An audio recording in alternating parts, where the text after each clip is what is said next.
بسم اللہ الرحمن الرحیم۔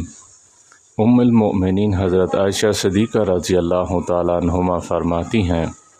میں نے رسول اللہ صلی اللہ علیہ وسلم سے طاعون کے بارے میں عرض کی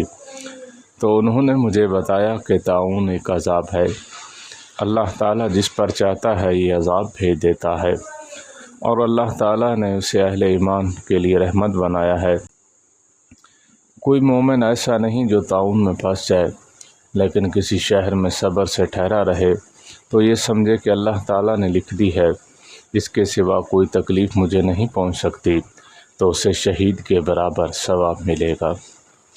حضرت عبداللہ بن عمر رضی اللہ تعالیٰ عنہما سے روایت ہے،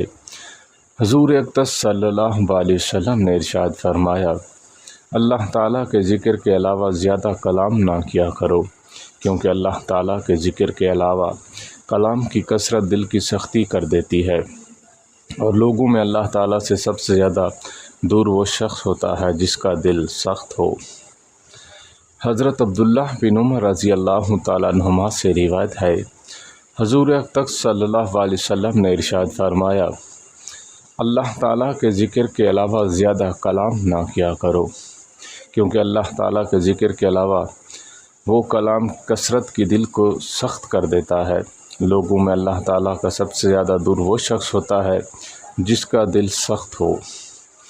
حضرت ابو ہریرہ رضی اللہ تعالیٰ عنہ سے روایت ہے، حضور اقدس صلی اللہ علیہ وسلم نے ارشاد فرمایا، کیا تم جانتے ہو مفلس کون ہے؟ صحابہ اکرام رضی اللہ تعالیٰ عنہ نے عرض کی، ہم میں مفلس وہ ہے جس کے پاس درہم اور ساز و سامان نہ ہو۔ آپ صلی اللہ علیہ وسلم نے ارشاد فرمایا، میری امت میں مفلس وہ ہے جو قیامت کے دن نماز، روزہ، زکوٰۃ وغیرہ اور دیگر اعمال لے کر آئے گا، لیکن اس کا حال یہ ہو کہ اس نے دنیا میں کسی کو گالی دی تھی، کسی پر تہمت لگائی تھی، کسی کا مال کھایا تھا، کسی کا خون بہایا تھا، کسی کو مارا تھا۔ ان میں سے ہر ایک شخص کی نیکیاں دی جائیں گی، اور ان کے حقوق پورے ہونے سے پہلے اگر اس کی نیکیاں اس کے پاس ختم ہو گئیں تو ان کے گناہ اس پر ڈال دیے جائیں گے، پھر اسے جہنم میں ڈال دیا جائے گا۔ اللہ تعالی ہم سب کو عمل کرنے کی توفیق عطا فرمائے۔ وآخر دعوانا ان الحمد للہ رب العالمین۔